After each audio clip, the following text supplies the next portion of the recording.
So inflation data, I think everybody of us heard of inflation in his lifetime, most likely when he will watch this course, especially during COVID. Inflation, what's the definition of inflation? It is the rise of overall prices of goods and services. The counterpart to that is deflation, so the decline of prices, but this rarely happens. This happens in some areas of the economy, but in most areas there's inflation because economists agree that inflation is better for the economy, because when there's inflation, people that are in debt, that the value of that debt is shrinking. Most governments have debt, so it is good for them if the value of that debt is shrinking, so that they need less purchasing power in the future to pay back that debt. But inflation does not mean that everything is getting more expensive. It can also mean that the things you get for your money decline. For example, you have less chewing gums in one box of chewing gums, but the price stays the same. This is also inflation. Deflation rarely happens, and most economies in the world, except hardcore Bitcoiners, but I would not describe them as economists, agree that inflation is good, and they try to have inflation between 2 and 4% for several reasons. This is not a fundamental course, but this is the way it works in most of the economies worldwide, either east or west or north or south. The way it is in some economies, of course, inflation is getting out of control. This is very unhealthy for economy, but most economies run very good with an average inflation of 2 to 4%. Also very difficult to measure. We will dive into that in this chapter a little bit, because there are many types of inflation data that you can calculate, and most of the time, or in most economies, they are published every month. There are different ways to measure it.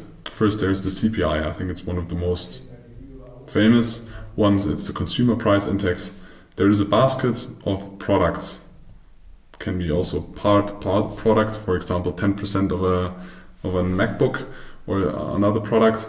But it's a basket of product, and every month you measure how much money do I need to pay to buy this product at this month or at this time. Very easy. Sometimes this basket is adapted, but it is very rarely adapted because it would influence the measurement if you change the products in the basket. Sometimes it happens, but it happens rarely. There is the Producer Price Index, which is companies that produce or attracts the prices for producers that produce products or services in an economy, which most of the times when they get more expensive, so when it gets more expensive to produce, either because labor is rising or resources are rising, then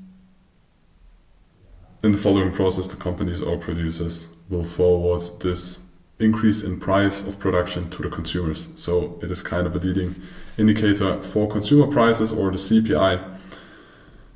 And the third option there is the PCE, so it's the personal consumption expenditures. Different calculation like the CPI, because it tracks more a flexible basket. Because if something gets more expensive, for example, while oil was getting more expensive, or if oil or gas during the start of the Russian war is getting more expensive, people they buy less gas because it is more expensive. They search for alternatives that are maybe cheaper, or reduce the general need of gas, because we humans and also companies adapt to price fluctuations. So different calculation like the CPI, but there's also the PCE. The basket is more adapted, so it tracks more what consumers are really spending or buying, or how their habits are. This, for example, is the Consumer Price Index. As you can see, it's a constant growth because we always have inflation, or the goal of central banks and politics is to have inflation, so most things get more expensive over the time. You can see in this chart. This is how much percentage growth there is in a year. So Y on Y doesn't mean year on year. You can also view this on month on month, but if you have a more long-term view, you view it that way.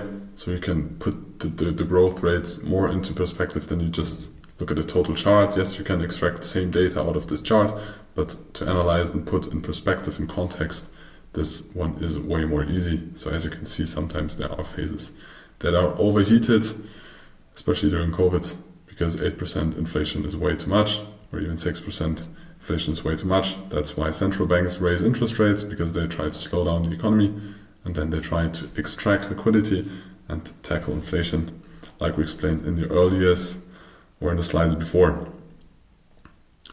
There is also a core CPI, so small difference. This one is the normal CPI. There's also a core CPI you should know about. The core CPI is excluding food and energy out of the calculation or out of the baskets, because food and energy are one of the most volatile, or are more volatile in that basket or in that calculation. So we have a more stable, more reliable information than in the normal CPI, because energy, there's just more volatility, and more volatility often makes it more difficult to make decisions based on that data. So it's excluded in the core CPI, also very relevant information.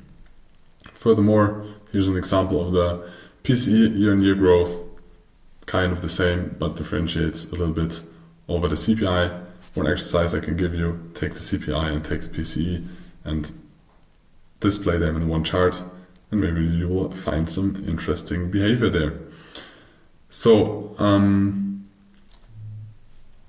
the PCE can be a leading indicator, for example, for the CPI, because it is adapted more and it analyzes the personal consumption expenditure.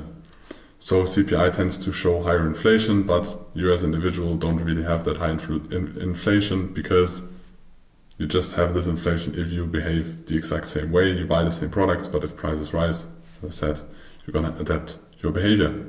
So this about the short and basic information about inflation, what inflation data there is, what are the differences. Now let us continue with employment data.